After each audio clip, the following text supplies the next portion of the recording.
Welcome back, everybody. It's time for another episode of Rage Across the Internet. As always, I'm your host, Porter. To my left, we got producer Joey. Hey, guys. And joining us once again, it's our buddy Chris from Strange Empire Gaming. What's up, man? Not a whole lot. Okay. So, there's a thing I thought would be fun to talk about today. And what's that? That is problem players. Ooh, I've been waiting for this topic. You are a liar. But we're going to talk about it anyway. No, obviously, groups get together and, different personalities, and sometimes it's a clash of personality. Sometimes a player gets bored. Sometimes they're just a pain in the ass. A number of things could happen, but, sometimes you get problem players in your group. And I thought it would be a good idea for us to sit around, us old fuckers, and discuss the different types of problem players and what the fuck we do about them. Sounds like a plan to me. What do you think, Chris? I say let's dig in. All right. This is going to be great. So, there are plenty of different types out there. And I want to start with the rules lawyers. Well, you can start with the rules lawyers, and now we're going to start with the rules lawyers. Yay! So, producer Joey, what's a rules lawyer? A rules lawyer is somebody who reads through the book and then reads through it again, and probably a third or fourth time with a fine-tooth comb, and figures out how to work the system to their advantage. Okay, and I know that is an aspect. There's another aspect to those guys too, though, and that's the fun thing. And it's that's not what the book says. Oh. The book says you have to roll this and this. Oh. And that's some rules lawyering too. That is. And because it's fun to tell stories. Mm-hmm. Chris, you got something in the chamber, don't you? Yeah. My experiences aren't just strictly to Werewolf. I wish I could say they were, but, being a game store owner, we run a lot of different games, and we see a lot of these players a lot. And, there's one in particular, when I first started playing Werewolf, actually, me and a buddy, we both started at the same exact time, and she was one of those people. She digested the book. You hand her the book and she will read it front to back, cover to cover, all the little anecdotes and everything else like that in the entire book. And then she could just vomit rules off the top of her head. It was insane. That's obnoxious. It's just, but it was something that she would always do that, but she did it in a way to find all her advantages and what she couldn't and what she could get away with. And it got to a point where no one really wanted to play with her at all. She's a great player when she's not rules lawyering it up, but she was doing it so often that it just divulged the game to a point of, well, we just solved everything in 5 minutes. We've got 4 hours left. What do we do? And it was just not fun. And that happened almost once or twice a month, and we gamed every week. So, wow. It was just no. And a lot of things that a lot of those players don't realize is, there's rules. They're a guideline more than anything in these books. But, what can you do? Yeah, see, you had the rules lawyer that solved all the world's problems in 5 minutes.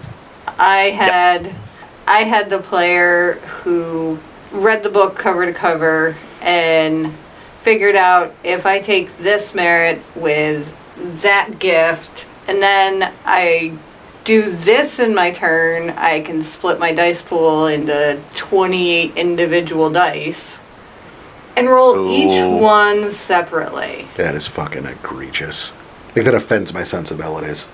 And it started out small, and then it got to the point where he was taking, this was years ago, years and years, not with Porter's game. And it would take a half hour, 45 minutes just for his turn. And so, we would Oh, get see, up that's and what they do. yeah, we would get up and walk out. We'd go grab a soda or a bag of chips. See, that makes me mad at the storyteller. Because number one, he's allowed this behavior in the first place. You know, like the idea of people could you imagine someone getting up in my group today and just fucking off in the middle of a story? Coming back or not? Yeah, no, I couldn't imagine like going down to McDonald's and grabbing, food, which is what we did. Right? And like you had time to do it, so... But the fact that he would allow that, the way that waylays your game, it's slowing the pace. I mean, it's blatantly... It's disrespectful of everybody's time. It's fucking not... Like, see, I'm a little heated about it. I'm going to shut up for a minute. Yeah. You go ahead. And, I mean, it was one of those things, like, we knew that this player was going to take a half hour, 45 minutes for his turn, so it was just like, okay, let's kill many birds with one stone. Like, we can go and get food for the group while he's taking his turn, and that way we don't have to take a dinner break. But it was every round of combat that we had that half hour, 45-minute break, and it just dragged the story down. It was incredible. Yeah, it's storytellers do not allow that kind of jackassery in your game. That's fantastic that this guy needs to find self-validation in his abuse of the rules, but do not under any circumstances let that kind of jackass ruin your game. Oh, just fuck. Okay. Now that I've got you hot under the collar, maybe we should move on to the inattentive player. Oh, good. Just wind me up and throw that in front of my plate. All right. Your mileage varies. Okay, there are all sorts of different types of storyteller. Okay. Mm-hmm. And there are all sorts of different types of player. But the idea of you have a group, right? And let's say it's 4 people, and 3 of them are given 100%. They're given 120. They're ringing the fucking bell like they're supposed to. And then you have this 4th person who's given like 50%. And it's maddening. Because you can lead people to water. I mean, you can't make them drink. And I'll give you an example. This was back in the Virginia games. Okay. I had a really solid group there. We had a proper apple polisher, and I love a good apple polisher in my group. It's just good it's good stuff to have. A person who goes above and beyond.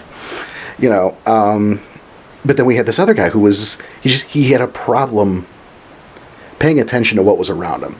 And I think that the best example is they're playing Cubs in this particular sept, and there was an NPC in that sept. It was a kinfolk. The sept was a state forest, so he was a forest ranger. He was always there.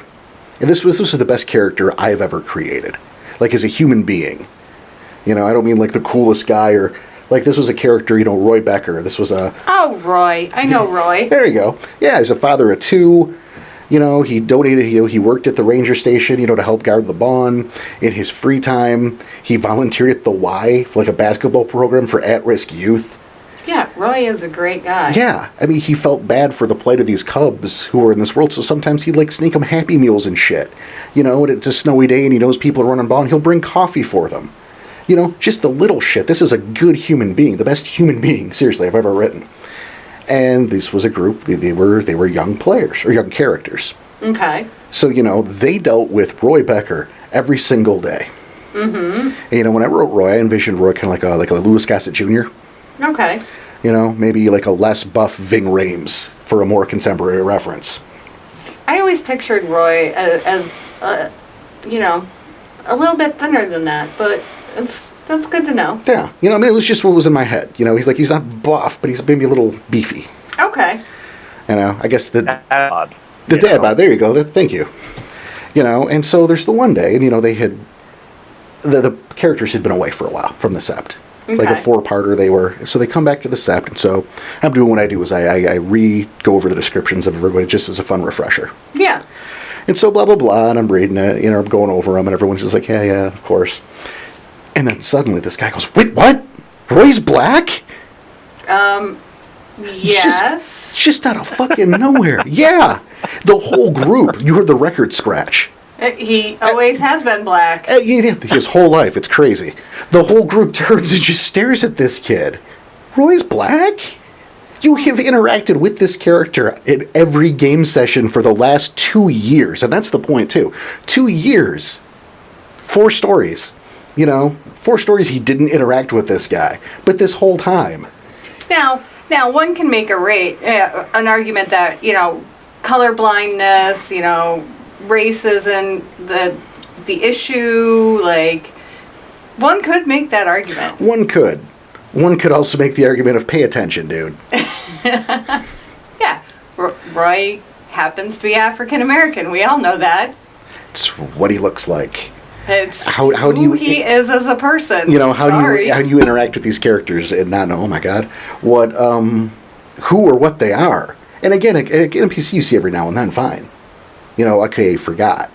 But you're interacting with this person every day for 2 years. They were friends with his daughter because she went through her first change during that chronicle. Wait, is she black too? Shockingly, yes. In the defense of this particular player, maybe it just didn't matter to him at the time, and then all of a sudden it's just kind of one of those, oh wait, what? He's black? That's a possibility, but it doesn't quite sound like that here in this story, so I'll just shut up. And I mean, to be fair, it doesn't matter to me that Roy is black. Like, Roy is an awesome NPC, and if he were a real person, he would be, up for sainthood or something. Well, it's the thing, the point of the story isn't one time there was an NPC who was black. The point of the story is there's one time there was a player who interacted with an NPC every other weekend for 2 years and wasn't aware of that fact because he wasn't paying attention. Exactly. And that goes a long way, and, he could have been just distracted too. I see it a lot on my tables. Is like people will whip out their cell phones in the middle of a game, and it's like, dude, you're here for a game. Dude, you pull a cell phone in my game, you're gonna lose that fucking hand. Ooh, I want to see this. No. I'm kind of not kidding. Yeah.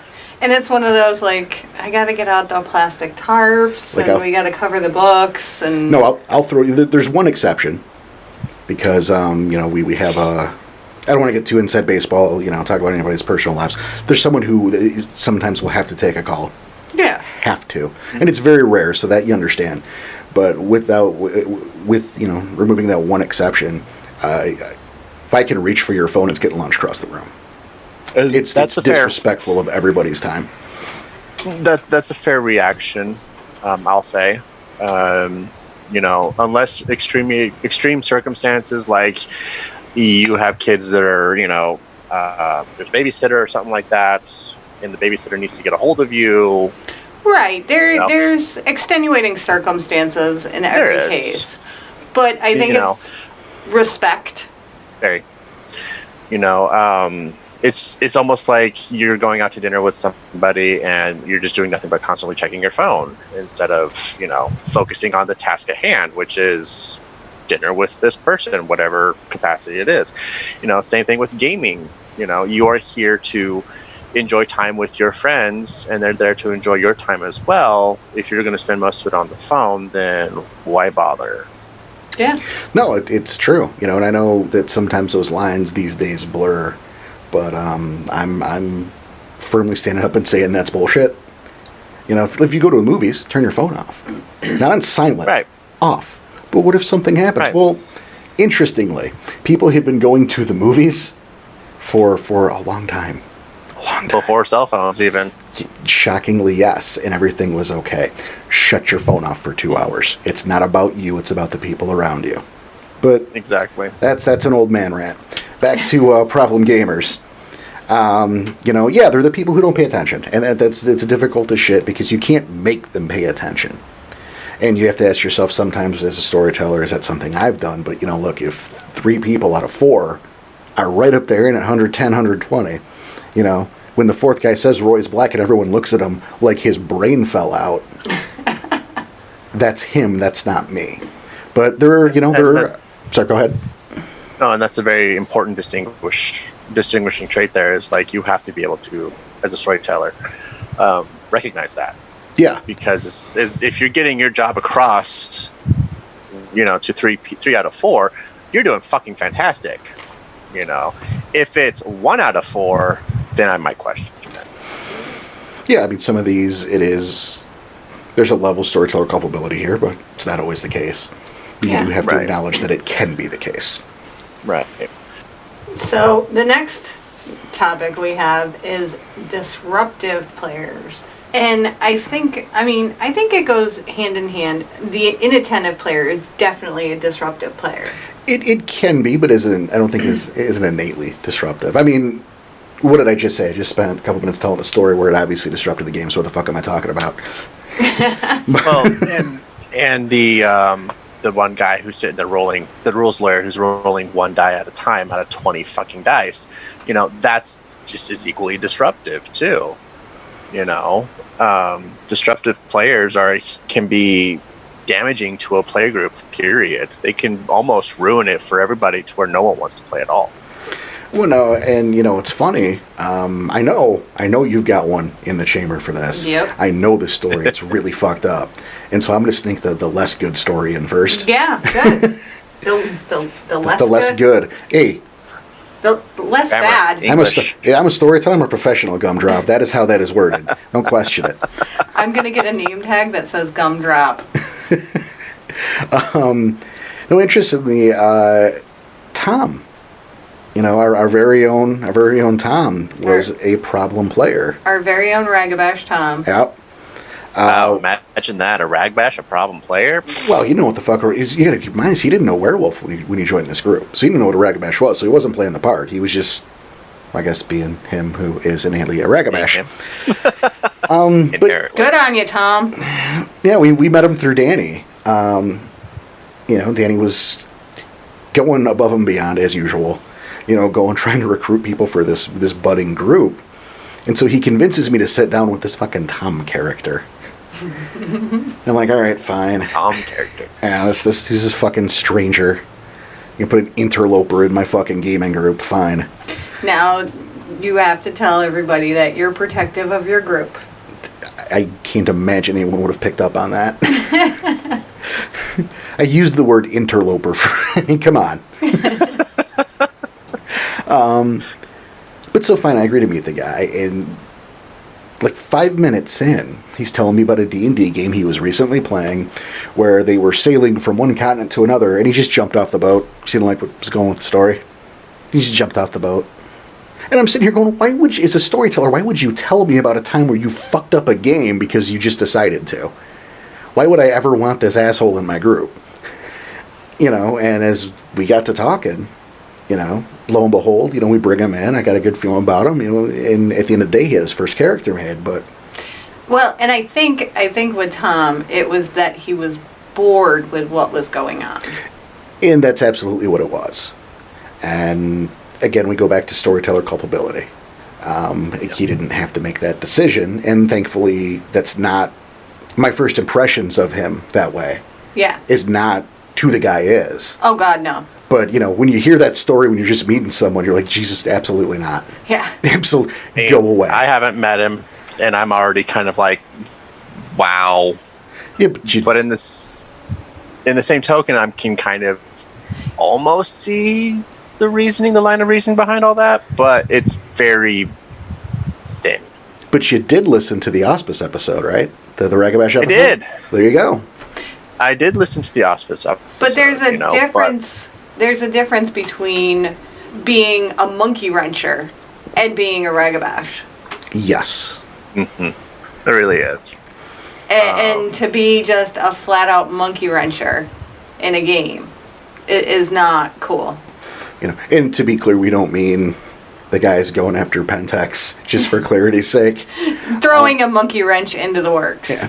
I only bring it up because it is an example of, that wasn't the right way for him to have handled that in that group. I don't care. That's not my group. But it's not the right way to do it. But no. There's some storyteller culpability there. There's a level of that's also on the storyteller to not be able to keep the group engaged. However, acting out like that does fuck with a game, and that's not cool. Yeah. But you had a much better story. Oh my goodness. I know Oh, this one. yes. I've heard this one a couple times. This is a nightmare. This is a literal nightmare. Figurative.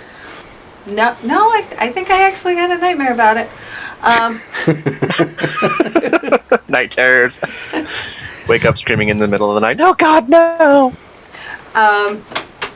So, there was a character. He was a character. But the player was invited to join our group years and years ago. Again, not Porter's group. We knew him. He was a friend. And we were like, yeah, come on. So he made this character, and it was approved by the storyteller. We were, gaming, and it was just one of those characters where if we were like, okay, we're going to the left, he's like, no, I want to go to the right. And we were working with this character, trying. And then he ended up just setting off a bomb and blowing up the party because he could. And it was like, mic drop, peace out, nice game. And he walked out of the room and out of the game. And when we were freaking out, he was like, I told you I was a nihilist. We were just stunned. I think we are too.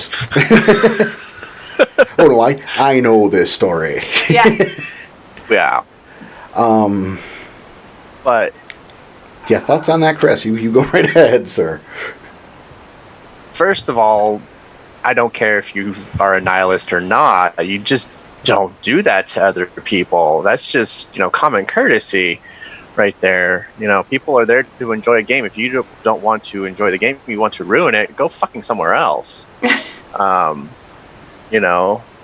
just, that level of player, just, no, those aren't welcome at my table. Oh, no, and that's me at my private home group tables. At the shop, I don't have much control over things like that.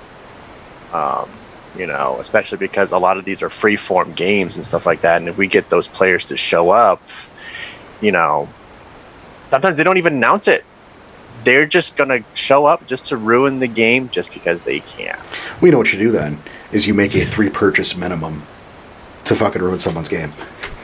Oh, See, so if they like do that, yeah. See, you ruined that game. You owe us 2 boxes of Magic cards and a D&D core book. That might actually be something to consider and have that posted up as our house rules. It's like, you can observe a game, you can join a game, but if you're going to disrupt a game, pay up. Because you're wasting their time. Hit them where it hurts in their wallet. Exactly. Look at what I just did. I mean, that's something, I'm actually going to write that down so I don't forget, because, my memory's shit sometimes. But no. That just started a groundswell. Look at me. Woohoo! But yeah. Yeah, I mean, that's my disruptive player story. There was the kid with the silver hand grenade, but he... Episode 2. Yes. He was trying to be a good player. He just didn't know how to. And that's, I think, different because he wanted to work with us. And I think that's definitely important and, brings us into, solutions and what we can do about some of these types of players. But before we do, I want to say in that scenario with, I'm a nihilist over here. Mm-hmm. The next words out of your storyteller, after the shock had worn off, this guy mic drops and just ruins your game, kills all your beloved characters. The next thing out of your storyteller's mouth should have been, well, that didn't happen. Yeah. And that, as it turns out, those words didn't happen. Why? Why as a storyteller, Chris, as a storyteller, what would you do if that had happened? I would have retro-backed, to before that player even came to the fucking table. If it was 2 games, 5 games, well, maybe not 5 games, but if it was, 2 or 3 games, then I would probably go back to okay, that didn't happen. We're just going to write him out Retcon it. And Yeah. I'd have it, You it know. blew him up, and only him. yeah, And maybe, all of his gear was there unharmed magically. Woo! As, As a token. for a little compensation for your time and heartache for the bullshit he just pulled. or you found his secret stash and wherever he was bunking at the time, something. But But yeah, it's just when I hear that, and when I hear that your storyteller did not do something to kind of fix that, because I don't know how long you guys were playing with these characters, it sounds to me like he almost just wanted to end it anyways, and he worked with this guy. It was an inside job. I can't say that, but I know that, we all whinged, and I mean, it came very, very, very close to ending that group. That whole group almost Like walked. how many stayed afterwards? We all stayed together. We all did stay together, but I mean, we all had to get new characters, and that sucked. shouldn't have happened. That's, shame on that storyteller. That was just the definition of mistake. To let some fucking punk come in here and disrupt that game and to let that stick. That's fucked up.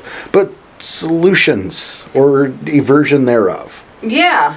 And you talked about, Joey, you referenced a story you told back in episode 2, The Golden Rule, available on iTunes, Spotify, blah, blah, blah. And that you guys actually, because this player wasn't intentionally being disruptive. Right. He wasn't as proficient as the rest of us. And he had a harder time making decisions that were good for us. Listen to the episode. Just listen to the episode. We came up with a merit, and it allowed, when this player made a poor choice, for the storyteller to say, "Are you sure?" And he inevitably would say, "Yes, I'm positive." And then the storyteller would invoke the merit, pause the game, take the player to another room, and explain why this character shouldn't do X, Y, or Z. And, lay it all out so that the player could, and the storyteller would work with the player to come up with another course of action. See, I think that's, I'm on two minds of that. And on one hand, I think that is a little bit excessive, and it does waylay the game a little bit. But at the same time, it's hard to come by players, at least in my experience, it's hard to come by players who are really passionate about the game and really, Oh, he was passionate about the game. He was passionate about us. I mean, the group, if we said, "Hey, game starting at noon," he would be there at 10 o'clock. It's, you wanna keep that player. Right. So there's that, and I think maybe the larger part of me is like, good on them, or good on your group for making that exception and trying to help the guy get better. Because you don't. Look, I've been lucky enough to have a lot of really good players over the years, but those ones that are just all heart, those don't come by very often. No. Looking at you, Danny. Exactly. Danny is our Rudy, man. He's going to play for Notre Dame. Those players are something about those players. There is something about those players, and it's nice to have them around because it's something you can cultivate and watch or nurture and watch it grow and watch them develop into something better. Over time, it might be a while, but and you're going to have to definitely put in your work for it. But in the end, they are probably one of the more rewarding in some respects. Yeah, players at the table. Oh yeah, all heart, all drive, and passion for the game. You can't manufacture it. I mean, you can help it along. You can help that player if that player has problems get better, and you should. Yeah. So good. And I take it back. Completely good on that group. I've changed my stance. He did get better.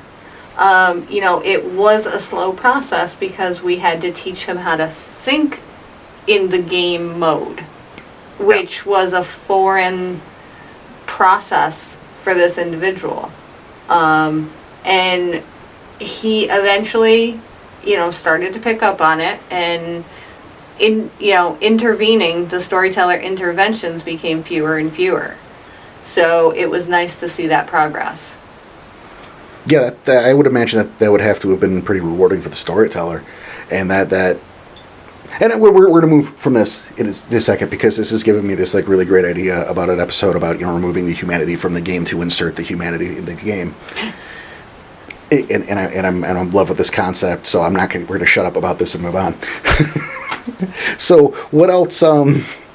What else can we do to combat problem players? I know. I got the answer to this. Look at you, Crystal. Great. It's simple. Crystal. Where? I'm going to beat you.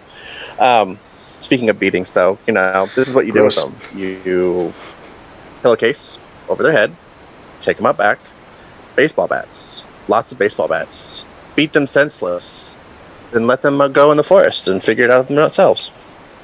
There's a beauty to that solution. My inner get Fenris is applauding right now. There is an elegance to that solution. There really is. It's a very simple, straightforward, and I think it gets the point across. Especially if you can voice that at the beginning of, your play groups. Like, this is what I do with disruptive players, Now, what would you call that maneuver? That needs a name. Yeah, it needs like a code word. We need to come up with something. Maybe we should have, the audience help us with this one. I like where this What do you guy's think? at. Yeah, I do. Okay, so anyone has any names for pillowcase, baseball bats, and forest? Like, Maneuver. Yeah. Yeah, I'm thinking just like a one word kind of thing. Yeah. Like if I were to hit Joey with an oar, she'd get oared. But This so might be more than short. just one word, But, but make it simple, make it easy to roll off the tongue. Yeah, it's gotta have a nice flow. I would prefer one word. Yeah, but I mean, there's always like the fastball special, and that's 2 words. But that Yeah, Well, no one's getting thrown in this scenario. No. That's sacred. not yet.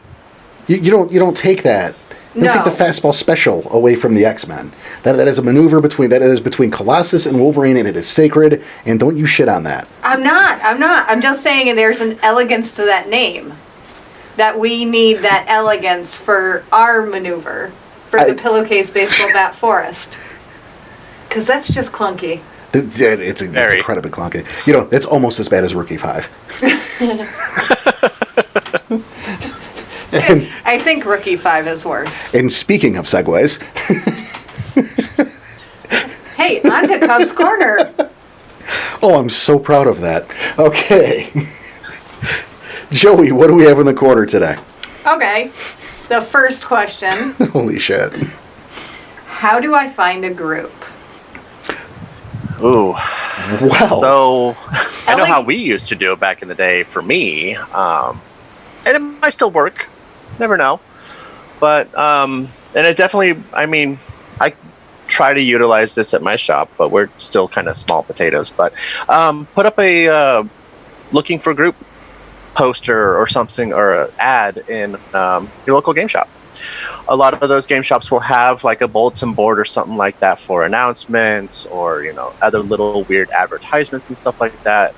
And I know when I first started getting into the games and stuff like that, that's something that we used to do, is we would post something like that in there, and then you might get a response or two, might get some weirdos, but it's a game shop, so weirdos kind of go with the territory. 100% chance weirdos. 100% chance. Yeah, just look at us 3, right? That's the point we're being made, or it's being made right now. Yes.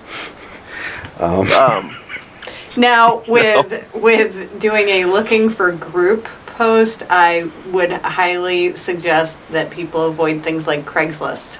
Yeah. That might be a different sort of group. Yeah. Yeah, that's... I would avoid Craigslist. Even ask like your local game stores if they know of any like Facebook groups. Yeah. And, You know. and there are Facebook groups. In fact, there is a Werewolf Facebook group that you can join. We hang out there a good amount of time, so you can hang out with us. You can also go to our Facebook, just because you're already there, right? You're on the internet. You're halfway there. You can come hang out with me on Twitter. Could come hang out with Joey on Twitter. She. I don't have any game groups, but, But she may or may not have the ear of famous actor Matthew Lillard. I do not have the ear yet. She's going to keep working on it. And I need you guys to help me.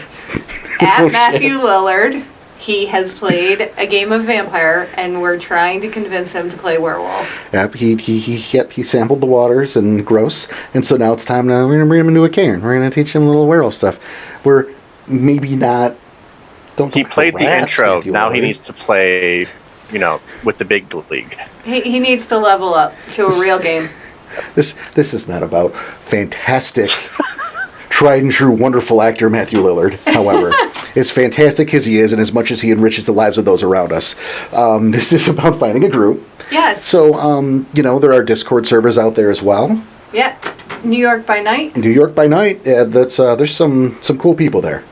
And I peek my head in every now and then. I don't play because I don't have time, unfortunately. But I've peeked my head in. Those are some cool people. And you have a Discord group. Yes, Yes, I Strange do. Empire Gaming is a Discord group. I do, and there I do have people who game on there on a pretty regular basis, and we're always looking to host other games as well. So if you are looking for a group, or even if you want to start a group, talk to the Discord admins of your favorite Discord channel and see if they have those options available to you. Well, then the neat thing about Strange Empire Gaming's Discord is the owner of Strange Empire Gaming. I don't know if you knew this. He plays Werewolf. And he has been a storyteller for Werewolf. I mean, So, that's why I'm here, right? It's almost as if someone is like twisting his arm into starting up a group on Discord, or at least making someone open to doing so, to help spread the love about Werewolf. I'm working on it. I've been trying to get Porter to do one for me for a while, so maybe if I can't get a couple other people to help me with that one. I will help you behind the scenes. I might be willing to if you treat it with respect. Loan you my character Bible. Ooh. Ooh, I've heard of this character Bible. Actually, Oh. yeah. That is There's a lot of good stuff in there. That is a Word document, sir. That is a lot of information and a lot of characters you won't have to create because they're already done. It's food for thought. But yeah, there are places to find a game. Again, your local game store, online groups. What would be neat too? If there were a website, say related to a podcast that maybe had a forum that would have a special place just for that. I know that doesn't exist right now, but I wonder if it will in the future. I'm betting it probably will. I mean, I'm no Nostradamus over here, but maybe that's gonna happen. I don't know. Maybe you stay tuned. We write that down. Do we got another question? We do have another question. I knew that already. Okay, so for Another name over here, guys. our second... Nostradamus. Nostradamus. He's from Brooklyn. Leave him alone. What is the best character to begin with, and why? That's a real question. Hey, it's a big question. That's why we're only doing 2 questions for our Cubs Corner, because this one's got so much meat. There is. This almost sounds like a podcast in itself. It very well could Almost. be. Well, okay. But- My thoughts on this is, if you're gonna begin, maybe make the character as close to yourself as possible. Something you can relate to. So concept then. I put yourself as a concept and create your character that way. Yeah. I think that's not a bad idea. Well, isn't step 1 of character creation is always concept though, right? I mean, I know some of us will fudge that a little bit. We'll do something, we'll work outside of that bounds. But for a new player, though, having your concept down is key.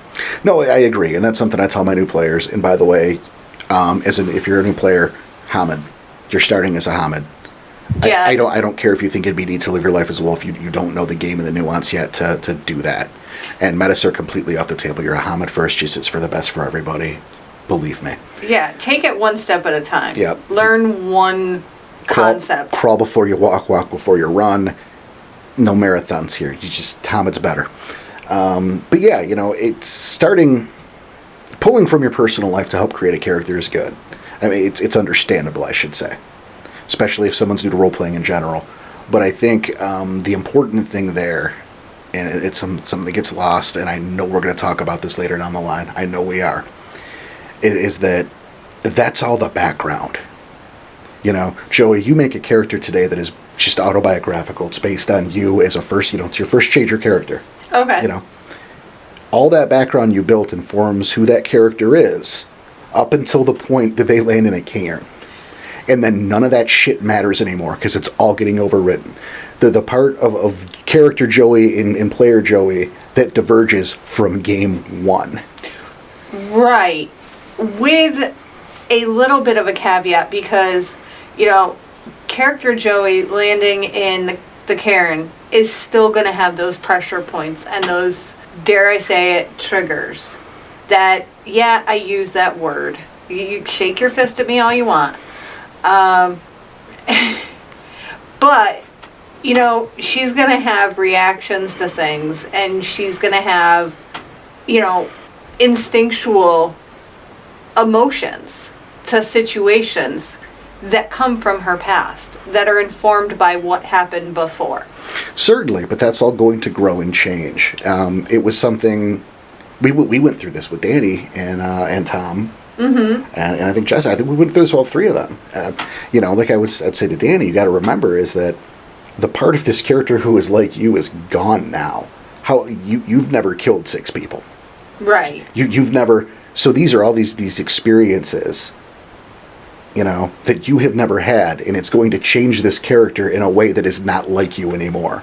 It's a great background piece, but know that character will be changing and become a different person, and you have to lean into that curve, is what I'm saying. Oh yeah, you definitely have to lean into the change, and it is going to become vastly different from us in the real world. And that's my point there. Yeah, I'm just saying that, for the first couple of stories, yeah, they're going to have reactions that they would as regular humans. And I agree with that. It's just the important thing is you're diverging away from that. Because you are not going to be that, Yeah. It's a completely different person that you're turning into. Yeah, and I am not a 9-foot-tall, nature-loving, nature-worshipping murder cult member. Nope, not a murder machine. Now, it's interesting you say that because I know, Chris, you did spend some time in a nature-worshipping murder cult.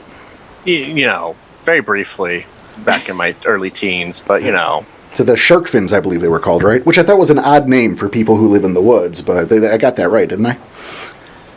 Close. I think it was actually the tree sloths.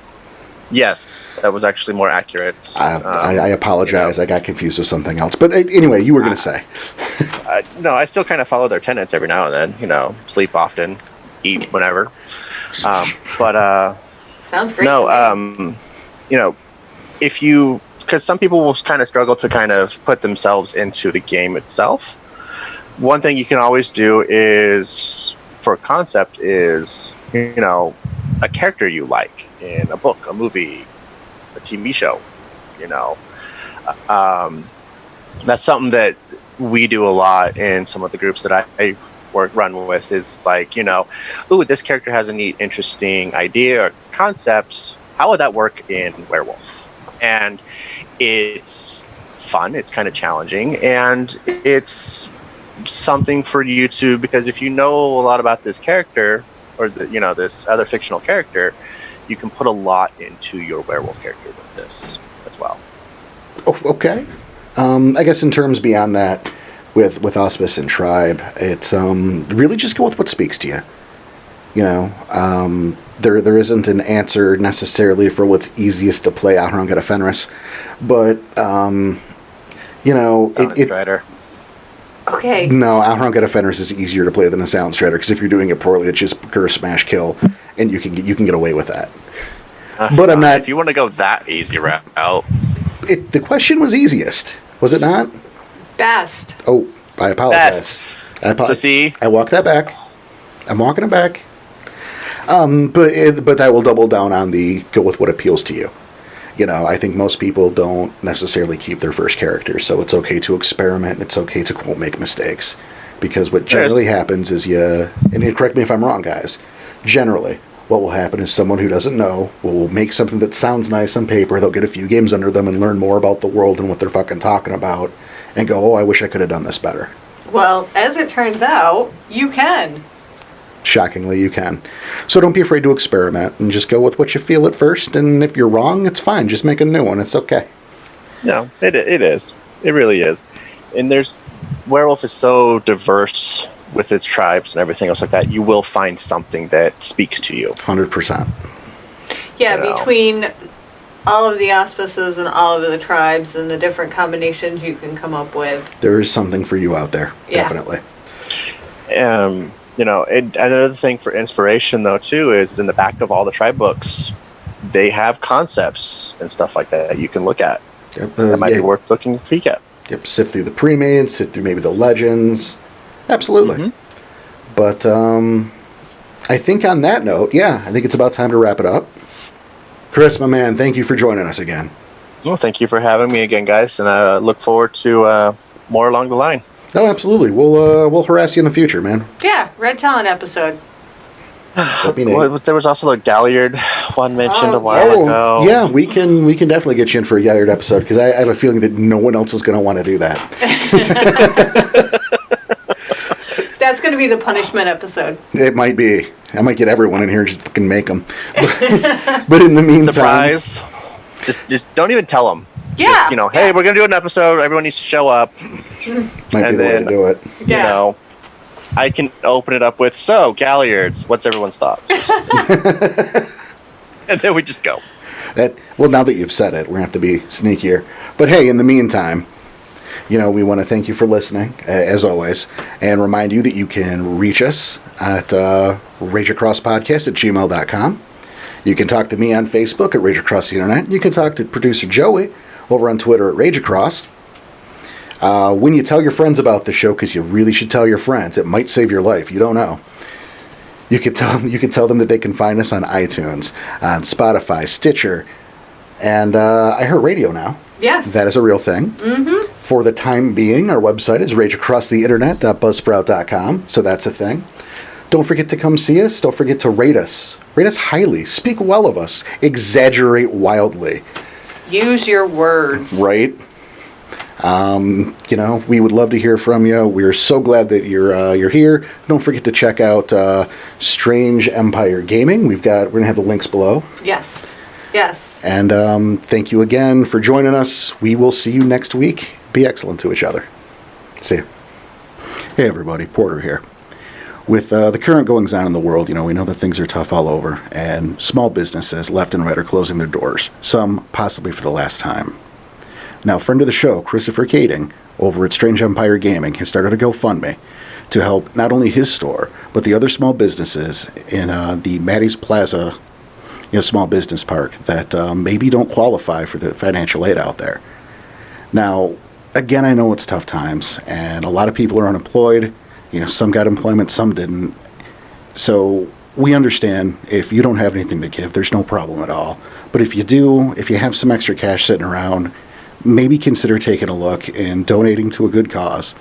All on their own, game stores were closing left and right. But situations like this, it just seems like such a shame to see something close, to see a game store close down. Anything you can do to help would be fantastic. And again, if you can't, we completely understand. But as proponents for the local game store, us here at the podcast, we have to try and get the word out. So again, please, if you can do something, we really appreciate it. If not, it's okay. But thank you for your time. Keep being excellent to each other. We'll see you next episode.